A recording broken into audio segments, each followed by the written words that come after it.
Hello guys, আমি আবারও আপনাদের মাঝে হাজির হলাম নতুন একটা ভিডিও নিয়ে। এটা হচ্ছে ফয়সাল স্যারের স্পেশাল রেসিপি। আমার আজকের ভিডিওর বিষয় হচ্ছে মন্দিরাকে নিয়ে আরপিন শুভর নতুন সিনেমা নীলচক্র।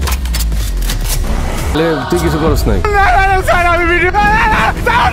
এবারের কোরবানি ঈদে প্রেক্ষাগৃহে মুক্তি পাচ্ছে মন্দিরা চক্রবর্তী ও আরপিন শুভ অভিনীত নতুন সিনেমা নীলচক্র।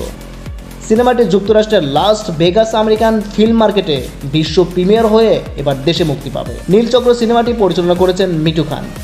এর চিত্রনাট্য কাহিনী বিনাশ করেছেন নাজিমুদ্দৌলা ও মিঠু খান। সিনেমায় দেখা যাবে প্রযুক্তির কল্যাণে নতুন প্রজন্ম যেমন সামনের দিকে এগিয়ে যাচ্ছে, ঠিক তেমনই পা দিচ্ছে নানান ফাঁদেও। সেই গল্প নিয়ে নির্মিত হচ্ছে এই সিনেমাটি। ডালিউডের নতুন সিনেমা নীলচক্র। এই সিনেমায় অভিনয় করেছেন নায়ক আরপিন শুভ। প্রেক্ষাগৃহে সিনেমাটি মুক্তির প্রসঙ্গে নির্মাতা মিঠু খান বলেন, আগেই সিনেমাটি মুক্তি দেওয়ার ঘোষণা দিয়েছিলাম, তবে তখন ভিএফএক্সের কিছু কাজ বাকি থাকায় সেটা সম্ভব হয়নি। এখন সেই কাজ শেষ, এর মধ্যে সেন্সর ছাড়পত্র হাতে এসে গেছে। সো এখন আমরা পুরোপুরি প্রস্তুত।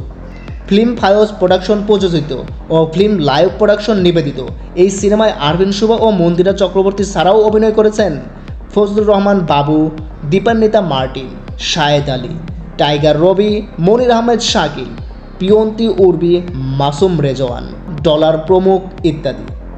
সো আজকের ভিডিও এই পর্যন্তই। ভিডিওটা কেমন লেগেছে অবশ্যই একটা লাইক দিয়ে কমেন্ট করে জানাবেন। আর যদি আমার চ্যানেলে নতুন হয়ে থাকেন তাহলে প্লিজ আমার চ্যানেলটা সাবস্ক্রাইব করবেন। পাশে থাকার জন্য অসংখ্য ধন্যবাদ।